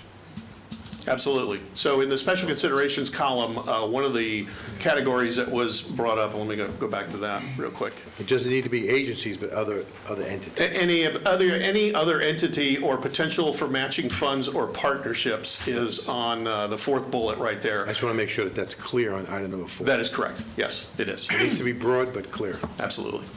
That's it. We're good. Commissioner Herr. I think I need clarification with regard to the discussion that we had this morning about the equestrian ranch and this process. And would that normally go through this process with the vision that you have for that is not a bajillion soccer fields? For the record. This is one tool of many that you have in order to acquire property. The distinction with this particular tool is that it's focusing on both conservation and passive recreation. The design and construction of potential soccer fields, for example, would not fall under this because it is limited to passive recreation. So green space, open space, conservation land, and that whole gamut right there. So it would not necessarily fit within this definition of this particular ordinance for that property. So let me explain my thought process, because I threw that out there this morning in a list of things. Go ahead, Commissioner Lockhart, you got it. Well, I know, I'm sorry. I realize that caused some consternation, and I think I was looking at it from a perspective of any time this county wants to invest money in purchasing land that is going to be, we don't know exactly what the end purpose is going to be, but we know that there is a conservation element. We know that it is not going to be active, or at least the intent is not active recreation like soccer fields, that separate and apart from the funding source, we have this fabulous group of volunteers and criteria that have been established that I would just think moving forward, if we're going to be making a very large purchase, why not run it through the criteria and the team and let them say, yeah, this makes great sense, or there are others that may be a better priority. Granted, we may be using it for green infrastructure, whether it's whatever that may look like, but this can also be, the Seminole Forever funds can be used for green infrastructure purchases as well. So to me, the property this morning was actually the perfect fit for a Seminole Forever purchase. But the fact that we were using sales tax funds made it not have to be a Seminole Forever purchase. Do you see where my brain was? I totally see what you're saying, so I don't get yelled at. I want to be recognized here. So I'm being ahead. recognized. He looked at me. Y'all go right ahead. I think there may need to be another briefing. Maybe I have it wrong, but I don't think it's intended to be passive, eventually. Oh, at the property, yes, horse. the property from this morning. Right. Yeah. That is correct, yeah. The several concepts that we had shown you said there were going to be active elements there, yeah. There's a lot of elements that are still being considered. That's correct. There were still plenty of passive components and infrastructure that was talked about as well, but this particular tool, if you will, is really limited to the passive or natural lands properties. True total pass. So That's correct. So then I want to go back and revote on this morning. Okay. I think we need some clarification. Because I just thought that this individually. morning's discussion, and that was that when Commissioner Herr made her statement that, look, I will actively oppose soccer fields and building something that's going to be drawing a lot of people, and I'm on board with that for the record, I took a leap in an assumption that meant that other highly intensive uses of that property were off the table. So, mea culpa. Yeah, Okay, so- I think we just need more education with regard to that, because it's somewhere in between all of it. So from my perspective, I don't want to mix the two together. In my world, it's two different things. I was briefed in depth on the WB. I was briefed in depth on this. I understand the difference between the two. I had no problem following. I know what was said this morning. I think there's going to be more information coming forward on the WB, what ultimately can happen there and what staff is intending to happen there. But I'm not a fan of running that kind of non-passive through this program. It was never intended for that. So I would not be a fan of that. And Mr. Manager, you had something? Yeah, I just wanted to say just a quick comment. And the purpose of that purchase this morning was to land bank this property because of the development pressure, not saying it would or wouldn't occur. This property would have to go through a public process. This board hasn't decided what they want to do with that. The reason that we did not go through the Seminole Forever was because the potential soccer fields that were originally presented to this board. So it is like a blank slate. So when we come through that, if it decides to be passive, we could definitely have it, again, go through this process. It is on our sales tax list as a potential project. So that is the reason that we put it where it was at. But that definitely can change on the board's direction as we move forward. And the transportation improvements that could be done there. Okay. All right. Anything else for Mr. Durr? That's all. All right, thank you very much. Do we need to We close up appreciate it. for Now the we'll, question? I'm going to the, go ahead, Mr. Durr. No. You're welcome to sit down. This is not a public hearing item, but we are going to invite the public up who desires to make any statements regarding this. Ms. Dominique, if you'll call them up, please. Cindy Haller, it's our only speaker. Pardon me? Cindy Haller. That's the only one? Ms. Toller?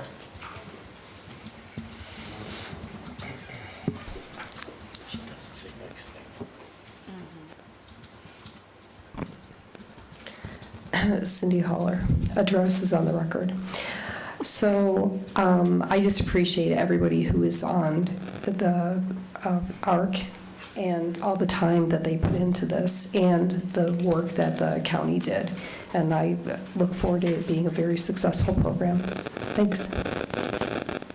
Okay, next up is going to be District Commissioner reports. First up is... Can we call the question? Mr. Chairman, can I make a motion to Please, yes. reappoint the 4 ARC members for a 2-year term? think there's three. There's, There's well, four. four, there's There's four. four. Second. This is 4.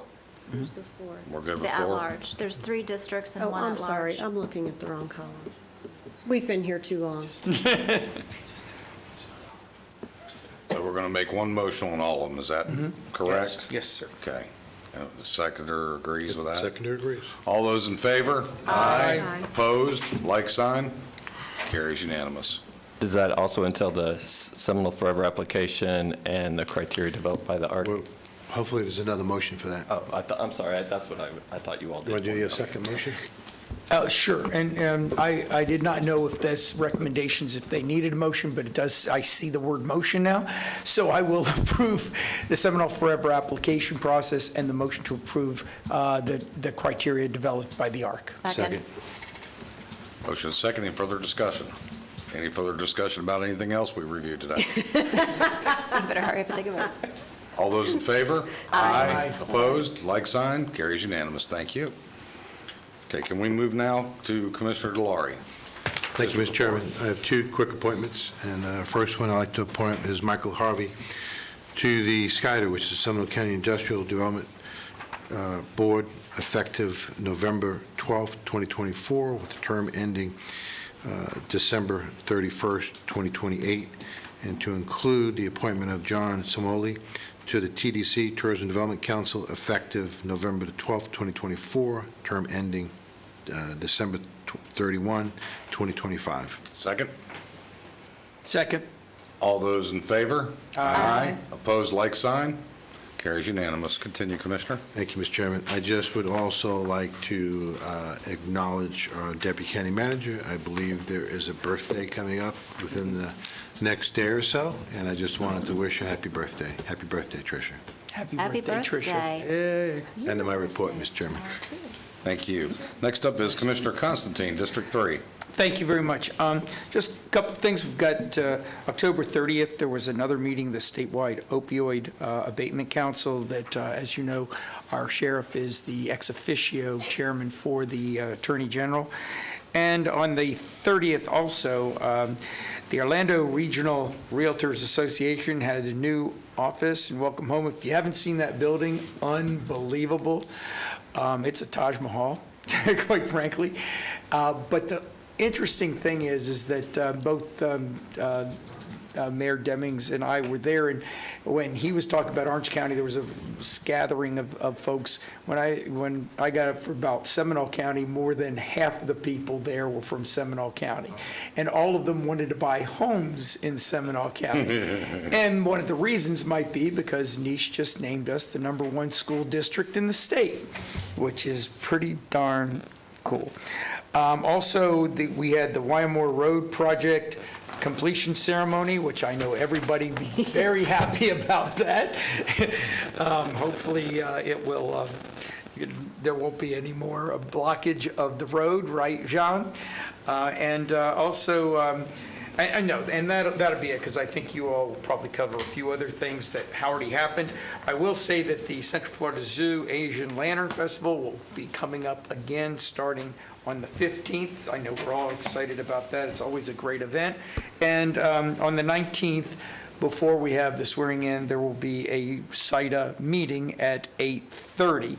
I would like to also just say to all the veterans out there, and we always say we have 30,000. I think that that's growing all the time. But to Happy Veterans Day, I'm so pleased that so many communities did such great events for that. And I would also want to congratulate the citizens of Seminole County. And I say that because our sales tax initiative, which I think is extremely, as we all know how important it is, if anyone does not know, it passed with the highest majority of any sales tax initiative in the state. Only Orange County's 1/2 penny for the schools came even close. And secondly, our 2 charter amendments with the 82% and 85% were the highest charter amendment approvals in the state. So that says a lot about our citizens and how they feel about this community and the future of this community and protecting it and making sure that we have the infrastructure to continue to be the premier county in all of Florida. That's it. Okay, Commissioner Lockhart. All right. Since we met last, I had the opportunity to attend the ribbon cutting for Recovery Connections, which is in Longwood. George Margolis, our Community Service Department, and some of our ARPA funding has gone to working with them and expanding their services in Seminole County. It was a very, very well-attended event, and excited to have them have a footprint and a home here in Seminole County. I took a tour of the gardens that are behind the Rescue Outreach Mission with Pardeep Vedi. He is a very passionate volunteer in our communities. Many of you may know him through Rotary and other organizations he's involved in. But Feeding Hunger Now is his personal passion project, and he is doing amazing things with aquaponics and aquaculture, and if it grows in dirt or clay or water, Pardeep is growing it and then giving it away to as many people as possible, including helping to feed folks at the Rescue Outreach Mission. He has a big, big vision and is trying to work with the City of Sanford, Seminole State College, Orlando Health. He'd love to work with Seminole County, our economic development team, to put together a pilot, if you will, a type of learning hub that would help to engage people who are involved in agriculture and have agricultural businesses in Seminole County. Agriculture is changing. The face of ag is changing. And connecting those folks that with the opportunities to learn about that and implement those new ways of growing food and connecting them with nonprofits to feed not just people in need, but to help those of us who may want to supplement our food sources for health reasons or economic reasons. And I just was absolutely moved by his passion and his vision, and I started walking around Seminole State's Heathrow campus taking photographs of where I think this greenhouse should go. And so stay tuned. I think there are a lot of great opportunities. Our economic development team already has a couple of folks that we are working with who have a type of organic fertilizer product that could be a partnership. So the more people you start to talk to, and right there at that Heathrow campus is Florida Blue, which has a huge initiative right now, and on the, I'm gonna steal Maha, the Make America Healthy Again concept. I'm not trying to be political, it just came to my brain. And they could also see a potential through the chamber and their membership. So the more people you talk to, the more people are seeing the need of having good, healthy, affordable, fresh food being grown at their fingertips. So shout out to Pardeep, and excited to see what happens next. I'll let Commissioner Hirsch certainly talk about the Economic Development Hub. The county manager and members of our team met with Secretary Tyler and members of his team to talk about Sunrail this past week. And the opportunities there, as we know, there's a transition agreement in place. The county manager is going to get with each of you, I believe, and the other county managers to talk about moving forward in this next year and how we can set some benchmarks to make sure that we're seeing movement in the right direction on that. We've had a good year for the region, but there's so much more that I think we all agree could be done, and we just want to make sure we're all moving in the same direction on that. We talked about regionalism today and transportation related to links, and I don't want to be in the splash zone. I don't want Sunrail to be in the splash zone of what's happening with our links conversation, because they are different partners, at least one. Coming up, Friday, the 15th, the Daughters of the American Revolution are having a historic marker dedication at the Sanford Museum. Hope to see you all out there. I believe it's at 3:30 on Friday afternoon. And before we get together again, we'll all be celebrating Thanksgiving. So happy Thanksgiving to everyone. Enjoy time with your families and reflecting on all the amazing things that God has done putting this country together. That's it. Commissioner Herr. Congratulations to the Foundation for Seminole County Public Schools. They had their annual fundraising event that is now called A Night of Impact. You all may remember it as Arts Alive. Significant amount of money raised, and the event is really coming together in its new formation. We did do, on the 30th of October, the Economic Development Hub ribbon cutting, and it was really well done. The staff did a wonderful job at pulling it together. We had a lot of attendees, and what was interesting to me is to simply, first of all, it was really difficult to get out of there because there was so much collaboration that happened right there at that event. So the notion of the concept that we had of bringing people together will make things happen. I walked out of there with 2 leads, and people walked out of there with our organization. It was really well done, and I think it will serve its purpose well. On the 30th, Representative Corey Mills delivered generators to Rescue Outreach Mission so that they would have the ability to keep, hopefully, refrigerators running, although I'm not sure that they're big enough for the refrigerator, but keep some electricity running to the facility in case of a power outage.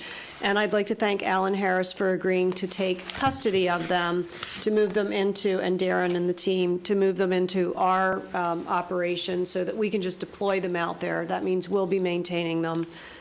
Otherwise, it's probably not going to have a good end. Let me just say that. And Chris Ham at the Rescue Outreach Mission was ecstatic to have the help. I did attend the Kids House 25th Anniversary Open House. It's hard to believe that that is 25 years old. I feel like I blinked because I remember when it started. And so congratulations on 25 amazing years. Also attended the 50th Great Day in the Country in Oviedo this weekend. And if you want to know every single person in Oviedo, walk around with the mayor, because born, raised, and literally knew every single person there. I do want to give a shout out to City of Sanford for a fabulous Veterans Day, very moving ceremony that they host. We know that's not easy to pull off, and we appreciate being invited to that every year.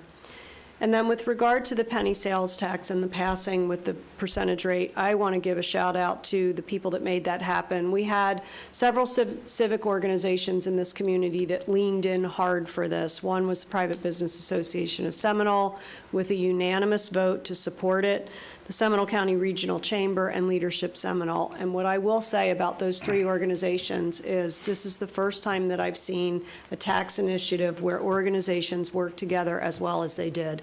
And that's because of the leadership in those organizations. So I appreciate you, and we all appreciate the work that you did to have that go over the finish line. And that's it. Great.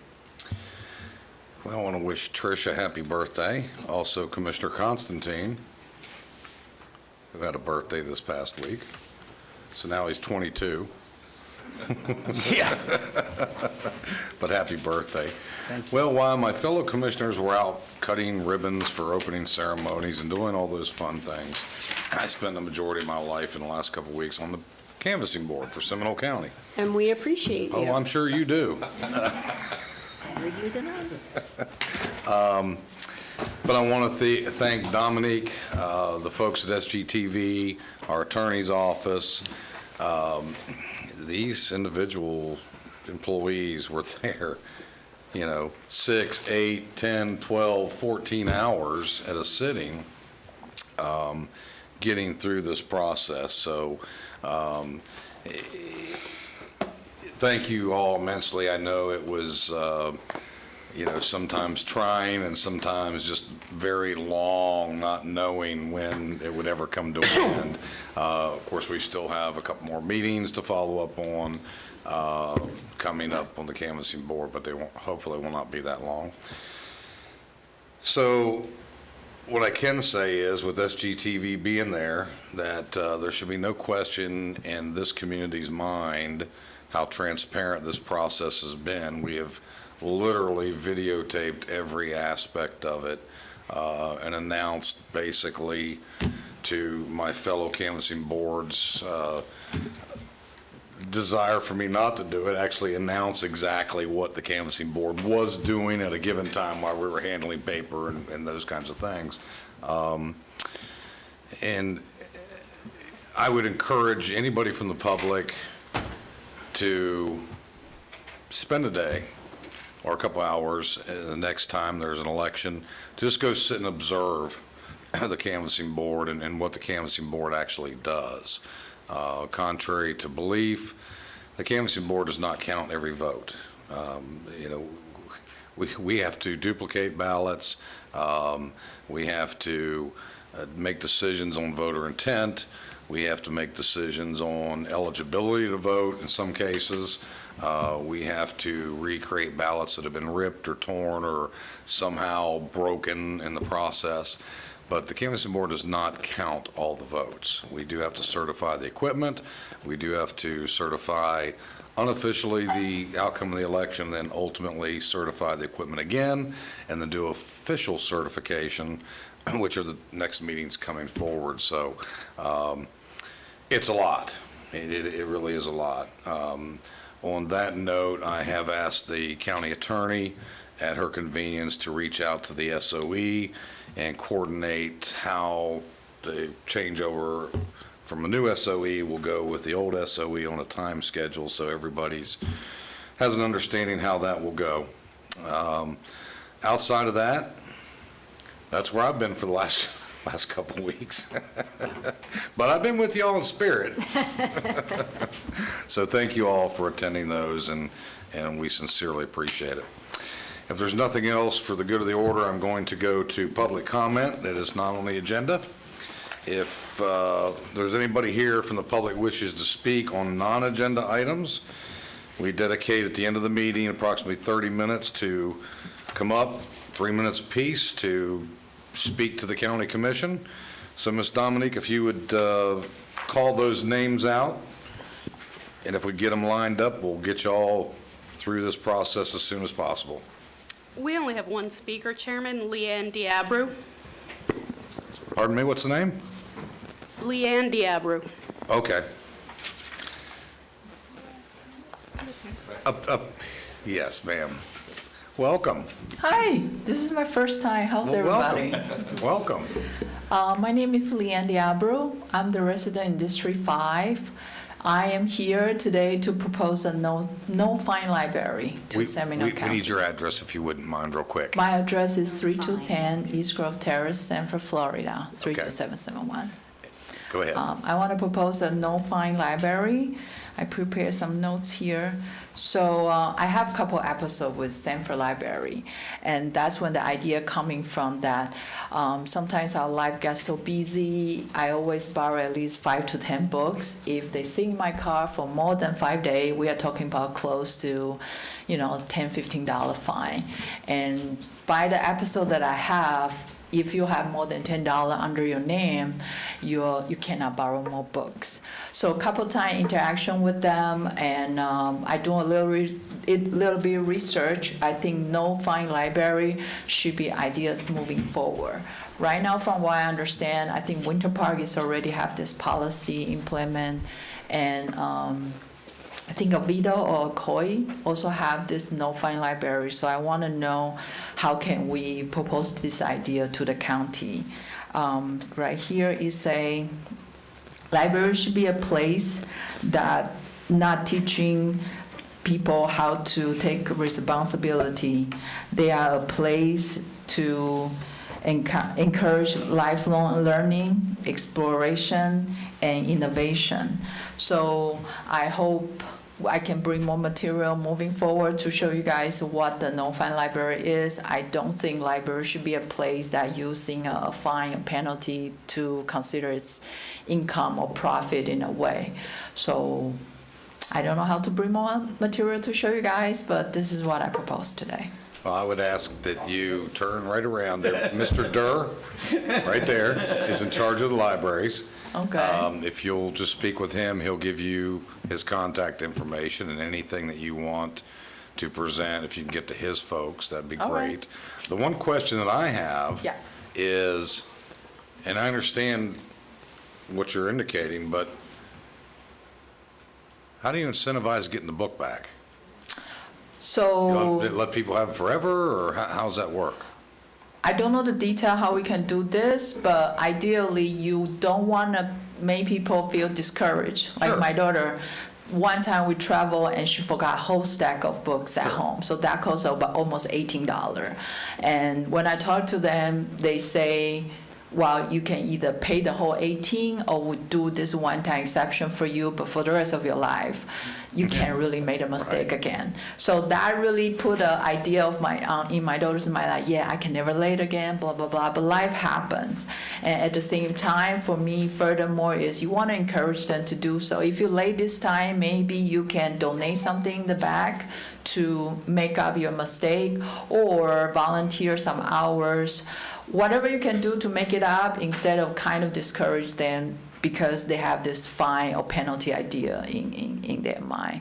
So that's what I want to propose. And like I say, I'm a big believer in Sanford Library or any library. We go there all the time to utilize the space and the material. And I think many feedback from a lot of libraries when they go no fine, not just they encourage people to do so, but they actually find a lot of material that never got returned. So Sure. that's from the. Thank you. If you'll just get with Mr. Durr, he should be able to accommodate. Thank you very much. Thank you. Appreciate it. Dominique, is there anyone else here from the public we should speak on the non-agenda items? No, sir. Seeing none, anything else for the good of the order? Seeing none, we are hereby closed the BCC meeting. Thank you all for attending.